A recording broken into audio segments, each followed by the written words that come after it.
సమ్మె అనేది జరుగుతుంది. అందులో భాగంగా తెలంగాణ రాష్ట్రం జార్ఖండ్ జిల్లా అచ్చంపేట ప్రాంతంలో ఇక్కడికి రావడం జరిగింది. మన ఒక నియోజకవర్గ ప్రాంతంలో ఈ యొక్క సమ్మెని జయప్రదం చేయాలని అనేక మంది కార్మికులు, కర్షకులు, విద్యార్థులు పెద్ద ఎత్తున ఎంఆర్ ఆఫీస్ నుంచి ఈడీ వరకు ర్యాలీ తీసుకుంటూ రావడం జరిగింది. ముఖ్యంగా ఉద్దేశం ఏంటంటే ఈ యొక్క 4 లేబర్ చట్టాలను ఈ యొక్క కేంద్ర ప్రభుత్వం వెనుకకు తీసుకోవాలని.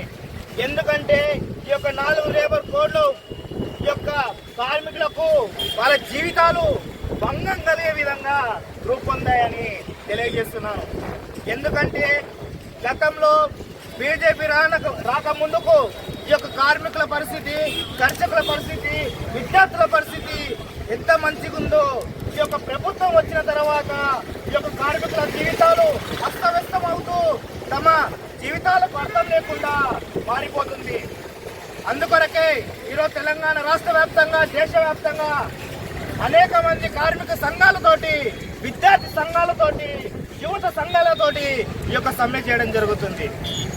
ముఖ్యంగా సుప్రీంకోర్టు ఇచ్చిన తీర్పు మేరకు ఏదైతే కార్మికులకు 36,000 జీత వేతనము నెలసరిగా ఇవ్వాలని సుప్రీంకోర్టు ఆర్డర్ వేయడం జరిగింది.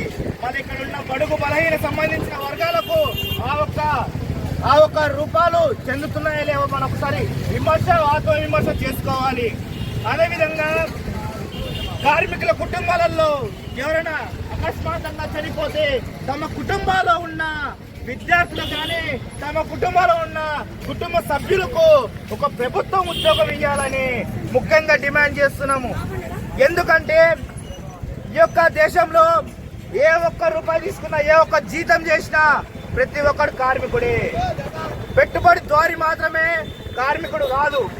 కాబట్టి ఇవన్నీ మనం దృష్టిలో పెట్టుకొని ఆత్మవిమర్శ చేసుకుంటూ ఈ యొక్క సమ్మెని విజయవంతం చేసిన ప్రతి ఒక్క కార్యకర్తకు, ప్రతి ఒక్క కార్మికునికి, ప్రతి ఒక్క కర్షకునికి, ప్రతి ఒక్క విద్యార్థి నాయకునికి అఖిల భారత విద్యార్థి సమైక్య నార్కల్ జిల్లా తరపు నుంచి విప్లవాభివందనాలు తెలియజేస్తూ ముగించుకుంటున్నాను. కార్మికుల ఐక్యత జిల్లా కార్యదర్శి గారికి ధన్యవాదాలు.